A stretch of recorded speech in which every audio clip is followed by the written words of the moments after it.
Yeah, no, I'm not really a social media person, so when I don't see them at the stadium, I don't really get, yeah, I don't really feel the love the fans give me. Saya akan kembali lagi yang membahas mengenai kabar terbaru dari Timnas Indonesia.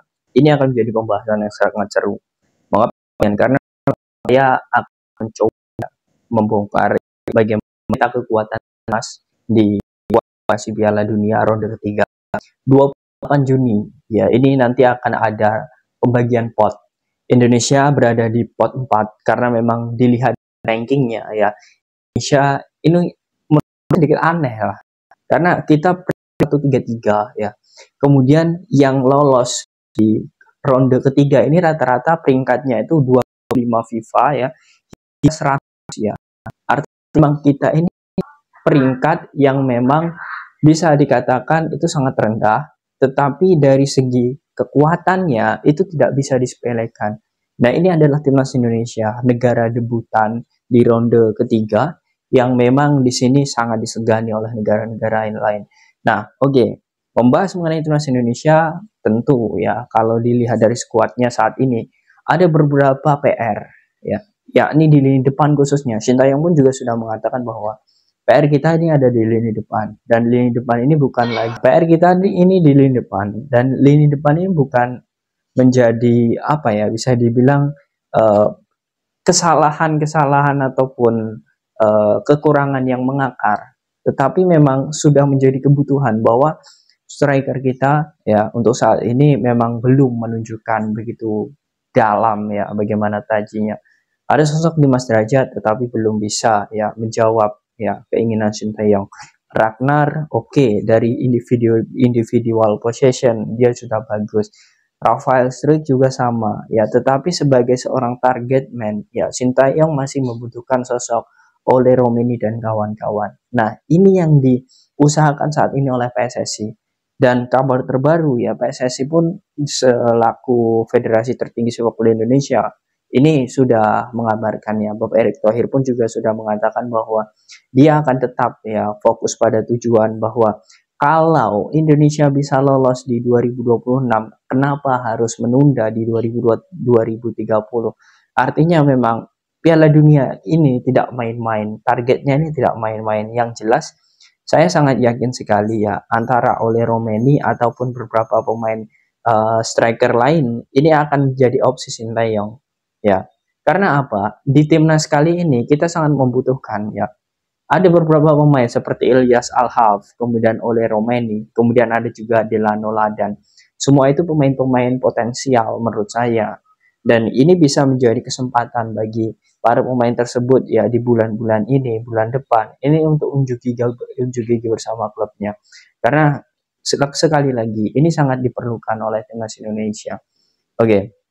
Kemudian teman-teman, di sini sebelum saya lanjut ya jangan lupa kalian tekan tombol like, komen juga subscribe-nya ya, dan juga tekan tombol loncengnya agar kalian selalu mendapatkan notifikasi dari video-video saya selanjutnya.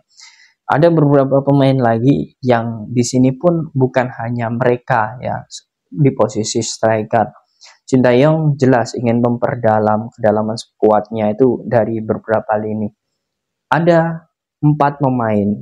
4 pemain ini yang saat ini ya itu sudah mendekati ya. Bahkan bisa dibilang ada yang tidak mau dijemput bola, dalam hal ini dia datang sendiri. Ada juga yang masih malu-malu kucing. Nah, ini memang ada beberapa pemain di situ. Yang pertama saya sebutkan seperti Jayden Osterwolde. Nah, Jayden Osterwolde ini bisa dikatakan dia masih malu-malu. Mengapa demikian? Karena memang secara negosiasi bersama agen, dia masih mempertimbangkan.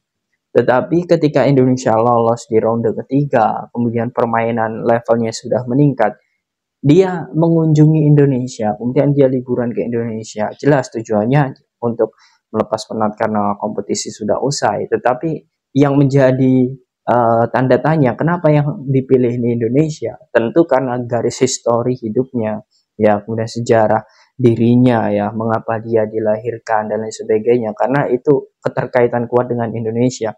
Jadi wajar.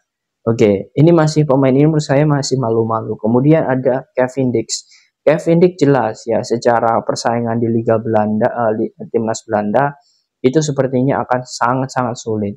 Apalagi bahkan ya sosok Frenkie de Jong kemarin dicoret ya di timnas Belanda pun yang menggantikan adalah Ian Maatsen ya, pemain keturunan juga yang berasal dari Dortmund. Sama sekali tidak masuk list ataupun bahkan di TC pun tidak ada sosok Kevin Dix. Artinya memang persaingan di Liga timnas Belanda untuk Kevin Dix itu sangat berat. Sehingga ya di tier kualifikasi Piala Dunia zona Asia di ronde 3 ini, ya menurut saya Kevin Dix ini semakin kuat untuk menjadi bagian timnas Indonesia. Kemudian Jairo Riedewald itu juga sama. Dia kemarin akhir Mei akan ke Indonesia, tetapi kan agenda dia tidak jadi. Tetapi masih ada kemungkinan di Juli ya, ataupun di Agustus nanti dia baru akan ke Indonesia. Kita akan melihat ya, karena semakin dekat sosok Jairo ini. Kemudian yang selanjutnya ini adalah Max Hilger. Wawancara terakhir ya, 2 minggu yang lalu. Dia mengatakan bahwa keluarga besarnya semuanya ada di Indonesia. Dia juga mengatakan bahwa dia akan sangat sibuk ketika akan datang ke Indonesia karena semua tahu ya bahwa dia di Indonesia sangat populer. Tapi ketika di Belanda dia sadar sekali ya bahwa dia hanya seorang mes. Dan ini menunjukkan bahwa sebenarnya ketertarikan ya dari Max Hilger ini sangat kuat untuk menjadi bagian timnas Indonesia. Nah, ini membuktikan bahwa lagi-lagi ya kita untuk ronde ketiga ini akan banyak pemain keturunan yang akan menjadi bagian timnas. Kita hanya tinggal menunggu, baik yang di posisi striker, kemudian juga di posisi pemain tengah ataupun belakang. Kita sangat menunggu. Nah, kemudian ini yang menjadi ini tontonnya.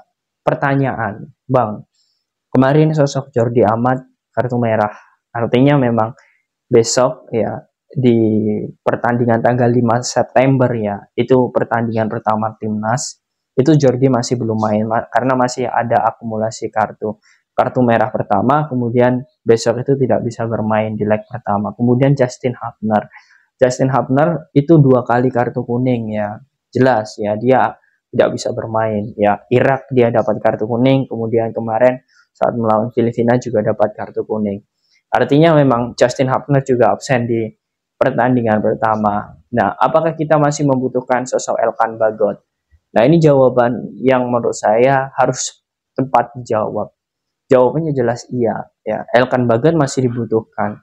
Dan saat ini permainan Elkan Bagot ini meningkat. Ya, sadar tidak sadar permainan Elkan Bagot bersama klub itu sangat meningkat. Kalian bisa melihat dari ratingnya, kemudian jam bermainnya, itu sangat meningkat sekali. Kemudian umpan-umpan kunci dan juga bagaimana dia menguasai bola serta dia bisa mengamankan di lini belakang Bristol musim kemarin.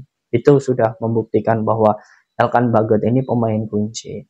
Nah, di sisi lain memang ada beberapa yang bertanya kepada saya mengenai Elkan Bagot ini. Apakah bisa nantinya untuk menjadi skuad timnas Indonesia ke depan? Ya, jawabannya masih bisa. Ya, karena kemarin ya mau tidak mau ya ini harus saya bongkar ya bahwa Elkan Bagot ini terkena kasus indisipliner ya. Ini menurut saya semoga sajalah sanksi untuk tidak dimainkan atau tidak dipanggil ini hanya berlaku di kualifikasi di ronde kedua, ronde keempat ini. Setelah ini selanjutnya di ronde ketiga kita bisa bermain dan Elkan Bagot ya ini bisa dicantumkan karena Jordi tidak bermain, kemudian Jaides harus punya tandem dan menurut saya Jaides sepaket lah kalau menurut saya dari segi postur, kemudian balance ya dan lain sebagainya dengan Elkan Bagot. Ya kita tunggu saja karena memang Elkan Bagot ini adalah sosok pemain penting.